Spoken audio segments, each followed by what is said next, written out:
చంద్రబాబు పాలన ఎలా ఉంది? అమ్మ చాలా అద్భుతంగా ఉంటుంది ఆయన పాలన. ఇప్పుడు ఇంచుమించు ఆయన వచ్చిన కానీ ఈ వేళ వరకు చూస్తాను. నా వయసు 76 సంవత్సరాలు.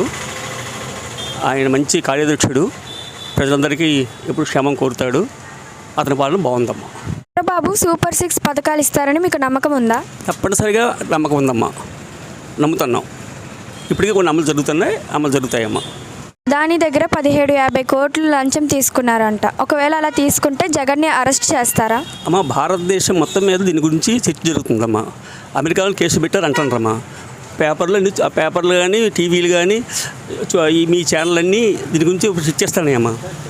మరి తప్పు చేస్తే శిక్ష అనిపిస్తుంది, తప్పదు కదమ్మా. అది భగవత్ సంకల్పం. ఆంధ్ర రాష్ట్ర ముఖ్యమంత్రి నారా చంద్రబాబు నాయుడు గారు అధికారంలోకి వచ్చి ఇప్పటికి 5 నెలలు కంప్లీట్ అవుతూ ఉంది. అయితే ఈ 5 నెలల పాలన ప్రజలందరూ చాలా సంతోషంగా స్వాగతించి చంద్రబాబు గారు చేసే ప్రతి పనిని మెచ్చుకుంటూ ఉంటే, కొంతమంది బురద జల్లే రాజకీయాలు, శవ రాజకీయాలు చేసే వాళ్ళ మాటలు ఎలా ఉన్నాయంటే, ఈ 5 నెలల్లో చంద్రబాబు నాయుడు గారి పాలన వ్యతిరేకత వచ్చేసిందని, దౌర్జన్యాలు అరాచకాలు విపరీతంగా పెరిగిపోయాయని, ఇంకేంటంటే సూపర్ 6 పథకాలు పక్కన పెట్టేశారు, అభివృద్ధి అంటున్నారు తప్ప అభివృద్ధి ఏమీ లేదు, ఈ 5 నెలలు ఏం చేశారంటూ ప్రశ్నిస్తూ ఉన్నారు. అరే నాయన, ప్రభుత్వం ఏర్పడి ఖచ్చితంగా ఇప్పటికి 5 నెలలే కంప్లీట్ అవుతూ ఉంది. 5 సంవత్సరాలు కాదు, 5 నెలలే. 5 నెలల్లోనే మీకు అభివృద్ధి జరిగిపోతే, మంచి పనులన్నీ అయిపోతాయి, సూపర్ 6 పథకాలన్నీ అయిపోతాయి. జగన్మోహన్ రెడ్డి లాగా మాట ఇచ్చి మడం తిప్పడం చంద్రబాబు నైజం కాదు. అన్న మాట ప్రకారం ఖచ్చితంగా అన్నీ చేసి చూపిస్తారు. కాస్త మీరు ఓపిక పట్టి చూస్తే పరిపాలన అనేది ఎలా జరగాలి, ఎలా జరుగుద్దో చేసి చూపిస్తారు. కాస్త ఓపిక పట్టాలి. అయితే ఈ 5 నెలల్లో చంద్రబాబు నాయుడు గారు చేసే పనులు ఏంటో చెప్తాను చూడండి. అధికారంలోకి వచ్చిన వెంటనే డిఎస్సి మీద సంతకం పెట్టారు. ఎలక్షన్లో హామీ ఇచ్చిన ప్రకారంగా డిఎస్సి మీద సంతకం పెట్టారు. రెండవది, పెన్షన్లో 3,000 ఉన్న పెన్షన్ని 4,000 రూపాయలు చేశారు. జగన్మోహన్ రెడ్డి లాగా దశల వారీగా పెంచడం అలాంటివి చేయలే. అన్న మాట ప్రకారం 4,000 రూపాయల అక్షరాల ప్రజలకి ఇప్పటికీ అందజేస్తున్నారు. ఎవరైతే పెన్షన్దారులు ఉన్నారో వాళ్ళందరికీ 4,000 రూపాయల అక్షరాలు అందజేస్తూ ఉన్నారు. వికలాంగులకి జగన్మోహన్ రెడ్డి 3,000 రూపాయలు ఇస్తే చంద్రబాబు నాయుడు గారు దాన్ని 6,000 రూపాయలు చేశారు. అదే జగన్మోహన్ రెడ్డి పూర్తి వికలాంగత్వం ఉండి మంచానికే పరిమితమైన వాళ్ళకి 6,000 రూపాయలు ఇస్తే చంద్రబాబు నాయుడు గారు ఏకంగా 15,000 రూపాయలు ఇచ్చారు. చూశారు కదా ఏం జరిగిందో పెన్షన్ల విషయంలో. అన్నా క్యాంటీన్లు, జగన్మోహన్ రెడ్డి గతంలో అన్నా క్యాంటీన్లు మొత్తం ధ్వంసం చేశాడు. అంతకుముందు చంద్రబాబు నాయుడు గారు ఏర్పరిచిన అన్నా క్యాంటీన్లు అన్నింటిని ధ్వంసం చేసి సచివాలయాలు అన్నాడు, ఆలయాలు అన్నాడు, ఇలాయాలని అని చెప్పి మొత్తం అన్నా క్యాంటీన్లన్నీ పక్కన పడేశాడు. మళ్ళీ చంద్రబాబు నాయుడు గారు అధికారంలోకి వచ్చిన తర్వాత అన్నా క్యాంటీన్లు రీఓపెన్ చేసి 5 రూపాయలకే 3 పూట్ల భోజనం పెట్టి 15 రూపాయలతో ఒక రోజు ఒక మనిషి పూట గడిచిపోయిన చంద్రబాబు నాయుడు గారు వినూత్న కార్యక్రమం చేసేపాటికి ఈ కార్యక్రమానికి ప్రజలు గణనీయంగా స్వాగతం పలుకుతుంటే దీని మీద బురద జల్లే రాజకీయాలు చేయడం మొదలుపెట్టేశారు. Land titling act Jaganmohan Reddy అధికారం ఉన్నప్పుడు ల్యాండ్ టైటిలింగ్ యాక్ట్ పెట్టాడు.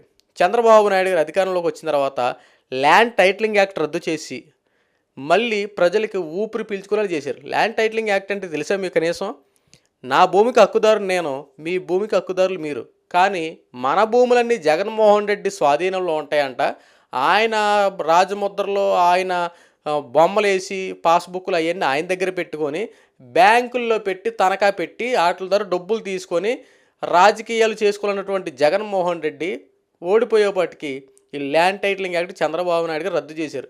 ల్యాండ్ టైటిలింగ్ యాక్ట్ ఉంటే ఈ పాటికి ఈ భూమి జగన్మోహన్ రెడ్డి స్వాధీనంలో ఉండేవి. సో ఏది జరిగినా మన మంచికే కాబట్టి ఈ ల్యాండ్ టైటిలింగ్ యాక్ట్ రద్దు చేశారు. చెత్త మీద పన్ను వేసినటువంటి ఏకైక మంత్రి ఎవరు ఉన్నారంటే అది జగన్మోహన్ రెడ్డి అని చెప్పాలి. చెత్త పన్ను మొత్తం తీసేసి ప్రజలకి దీని మీద కూడా విముక్తిని కలగజేశారు చంద్రబాబు నాయుడు గారు. ఇలా జరుగుతున్న తరుణంలో విజయవాడ వరదలు వచ్చి చాలా అల్లకల్లోలం అయిపోయింది.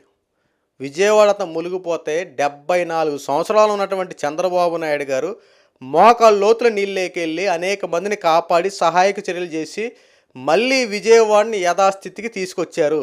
క్రొక్లైన్లు ఎక్కారో, బుల్డోజర్లు ఎక్కారో, వాళ్ళ ఇంటికి ఫుడ్ డెలివరీ చేయడానికి ఒక సామాన్యుడి మనుషుల్లాగా కష్టపడ్డారు, ఒక పారిశ్రామికవేత్తల ఒక పారిశుద్ధ్య కార్మికుల్లా కష్టపడ్డారో.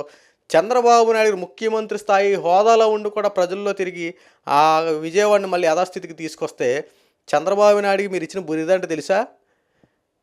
వరదలు అడ్డం పెట్టుకొని 500 కోట్ల రూపాయలు దోచుకు తిన్న చంద్రబాబు నాయుడు అంటూ ఇష్టానుసారంగా ట్రోలింగ్లు చేసుకుంటూ తప్పుడు వార్తలు సృష్టించారు గతంలో.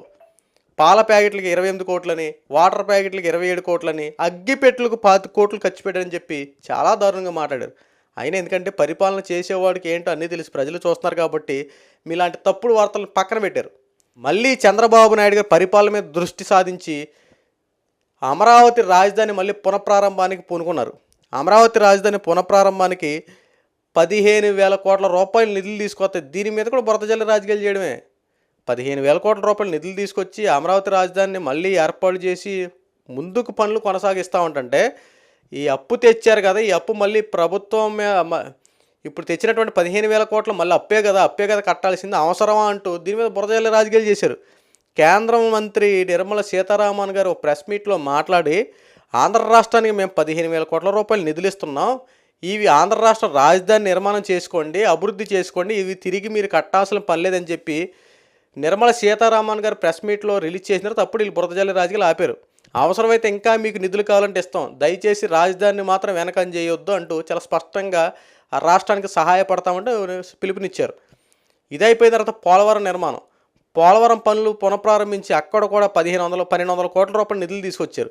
దీని మీద కూడా బురద జల్లి రాజకీయాలు చేయడమే. హైట్లు తగ్గించేస్తున్నారు, అది చేస్తున్నారు, ఇది చేస్తున్నారు అంటూ మళ్ళీ దాని మీద కూడా శవ రాజకీయాలు చేయడం మొదలుపెట్టారు.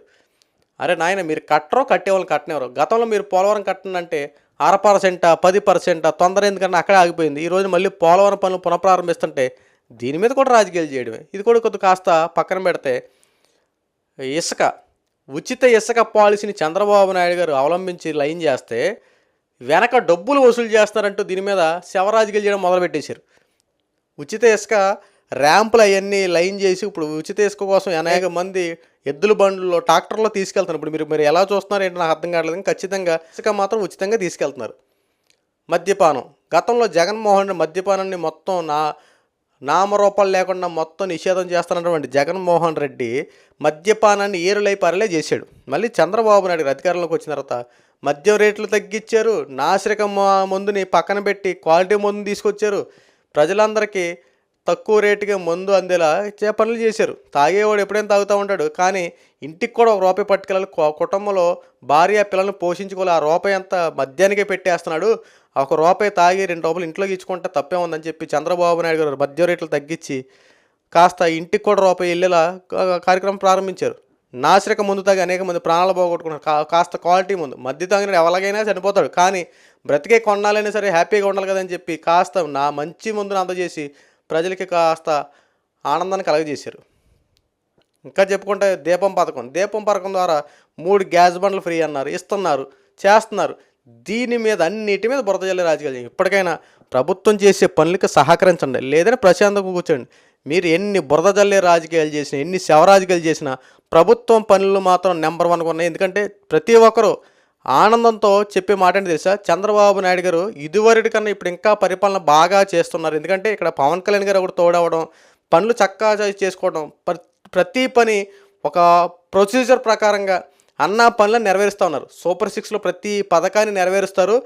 ఎవరెవరో చెప్పే తప్పుడు మాటలు దయచేసి ఇలాంటి విని మీ యొక్క ఆలోచనలు, మీ యొక్క విధానాన్ని నాశనం చేసుకోవచ్చు. ఎందుకంటే బురద జల్లేవాడు ఖచ్చితంగా బురద జల్లుతూనే ఉంటాడు, వాడి పని అంతే. ఇంకా ప్రభుత్వం ఎంత మంచి పనులు చేసినా, ఎన్ని పనులు చేసినా వాడికి ఎక్కువ వాడి మాట వినే వాళ్ళని కూడా మార్చేస్తాడు. ఎందుకంటే ప్రభుత్వం అందరికీ ఒకేలాగా పనిచేస్తూ ఉంటుంది.